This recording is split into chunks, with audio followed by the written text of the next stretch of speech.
Hello and welcome. In this episode, we're going to continue with the jewelry box build. With the cherry box, you can see that it has a frame and panel lid and a solid wood bottom. That's what we're going to be doing with the demonstration poplar box.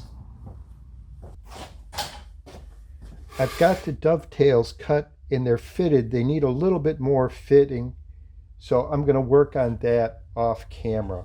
And you can see the parts for the other boxes are milled, but the dovetails haven't been laid out or cut yet. I'll work on that too off camera.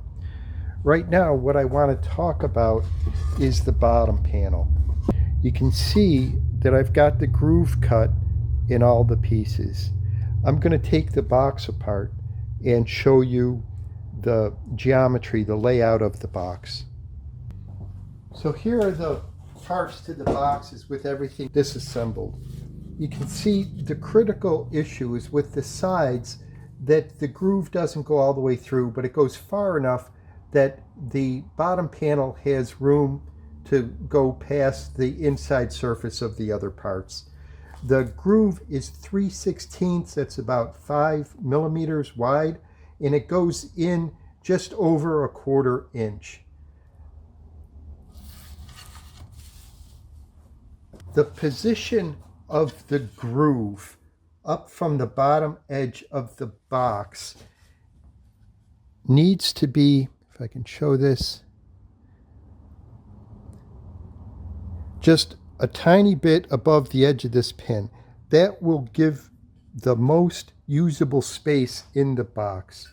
With the 3/16 inch tall groove, I use a bottom panel that's a total of a 1/4 inch thick, and I do a profile on it so it fits in the 3/16 groove.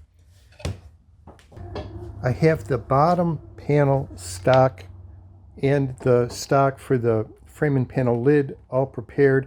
I'm going to cut the bottom panel to size and show making the profile. The bottom panel is 14 5 inches long, about 37 millimeters, about 9 3/8 wide, about 24 millimeters. It's already good for the width. I'm going to cut the length now.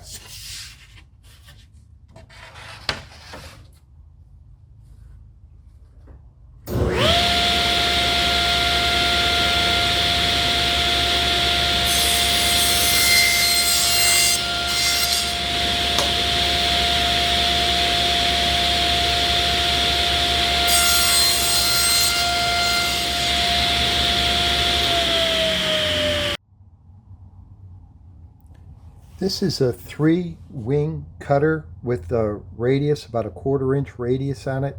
It's cutting a flat about a 1/4 inch, a little more than a 1/4 inch, and then the radius. It's all set up, and this is the bottom panel. I'm going to put a feather board over it to have a hold down, but also for safety, and then I'll make the cut.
So this shows how it fits together.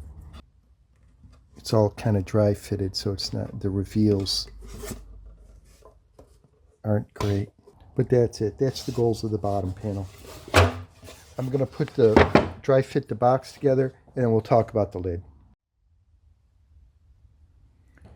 So here's the box dry fitted together. Here's the cherry box, and I'm going to make a change. Instead of the narrow frame that I've been using around the top panel for the box, and I did that to show off the width of these more beautiful, more expensive panels, I'm going to change that to be more contemporary, so that the exposed panel on the lid is about the same size as the board that makes up the sides.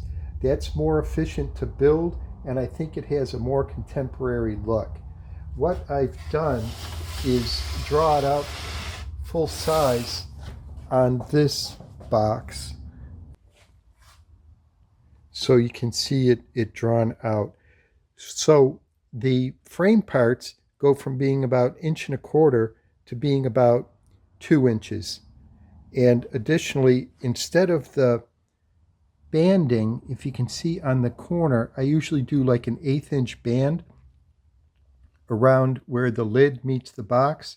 I'm going to be going with, in this batch, a 1/4 inch thick rabbet, so that you don't see any line on the front or the sides of the box. All you see is the edge of the rabbet around the frame and panel lid. And so I'll be using this stock. These will be the stiles and rails, and the piece underneath will be the panel. And so I'll start cutting those to length and doing the joinery on that now.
Here are the parts. I've got the mortises cut in the stiles and the tenons cut on the rails. I've got a 1/4 inch groove. I put it together.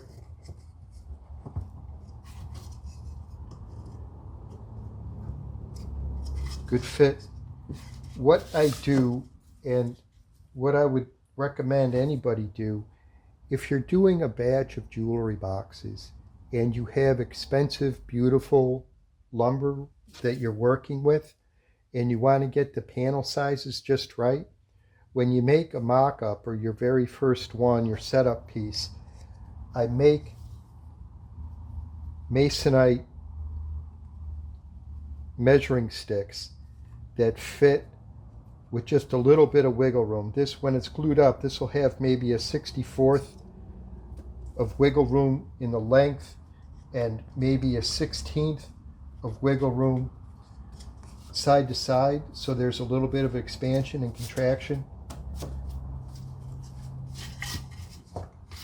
When you have that, then I feel more confident going and making a batch of 10 panels and making sure that everything's gonna work out, and you're not gonna end up at the end getting ready for a glue up and your panel has too much slop in it either way.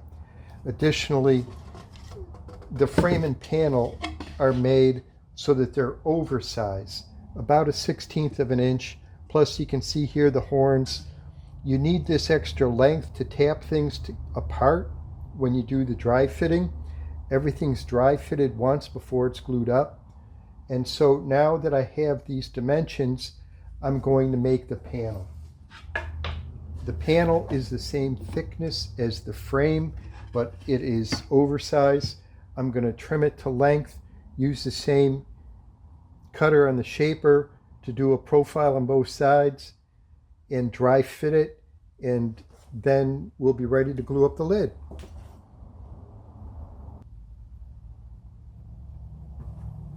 The panel stock is already the right width, so I'm just going to trim it to length.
So these are the parts to the lid.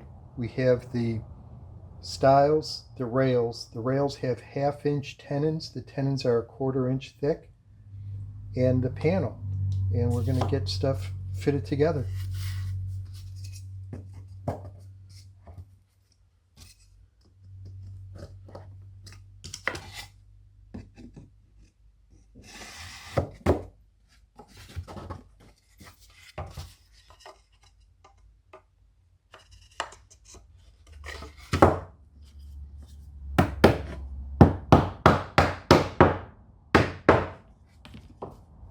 That's it. It looks good. This groove, the space between the panel and the frame, I might open that up just a tiny little bit to give it maybe an 1/8 inch, a full 1/8 inch space around. And it's larger, as I kind of said before, it has to get trimmed down to fit the rabbit, but you can see how that will drop down into that pocket. It's too big now, and that's good. And the next video, I'll go through gluing this up, gluing the box up, and maybe getting the lid fitted to the box. Just a quick shop update before closing. This is an exciting project. I think the dovetails are the most challenging part. I'm going to continue as the new episodes come available. I'm going to keep talking about dovetails as I go through the different wood species and try to zero in. If you have any questions or comments about the dovetails or the overall design, let me know in the comments, and I'll try to include answers in future videos. And that's it. Thank you for watching.